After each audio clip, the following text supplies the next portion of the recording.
It's still Friday somewhere, right? This week's theme is words. Favorite words, least favorite words, words in other languages, whatever that we want to say about words. I am a big fan of words that don't really translate into English. Or they do, but we don't have a word for it, that just takes a phrase. I first learned about these untranslatable words in my freshman year psychology class, where we learned, I believe it's Korinthenkacker, which is, sort of translates into raisin crapper, which means someone who is really concerned about little details, or I guess like sort of, what is the word, anal retentive, because they poop raisins. And apparently there's a word in French, I'm sorry, I don't speak French, chanpleur, which is to sing and cry at the same time. I mean, that translates, but, like, chanpleur is really pretty, and I'm not even saying it right, so. Imagine what it would sound like if a French person said it. I don't know who on this whole entire planet just wouldn't love something like this. Apparently there are books upon books about it, and I probably should have put those on my Christmas list. Like, there's In Other Words, and they have a word for it. So I might have to check those out, and you should check them out too. But how about Mokita, the truth which no one speaks? And this is one that I just found. And it's something that I sort of have some experience with without even really realizing what was going on. It's Tosca.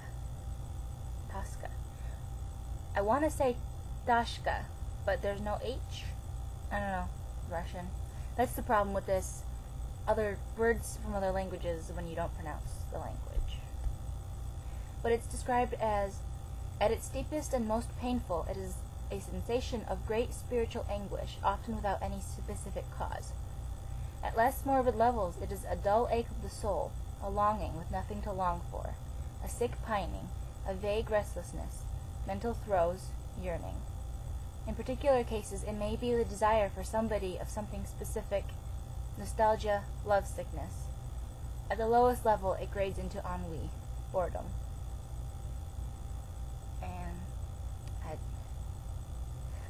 I don't want to get into this too much because this doesn't really go with the theme of the week, but that really strikes something in me.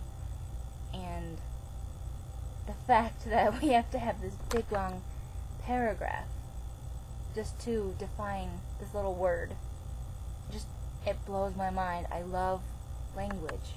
I don't even know. Like, this is probably why I'm going to be an English teacher.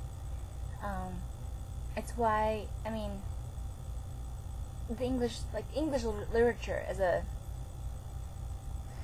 being an English major, I don't really get into other languages. I would probably be better suited for a linguistics major. But I like playing with words and just like English words. Like plenilune.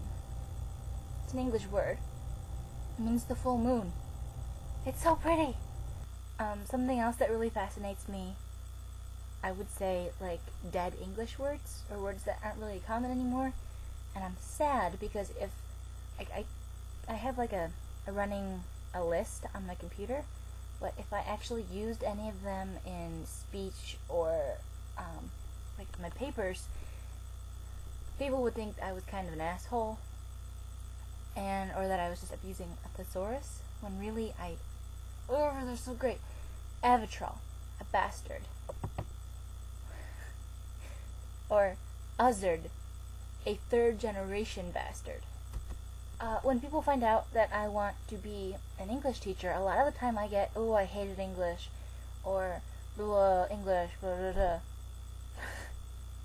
How can you not love a language with a word like hystricine, meaning pertaining to porcupines?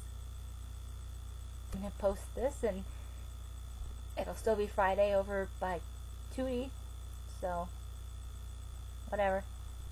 Okay, bye guys.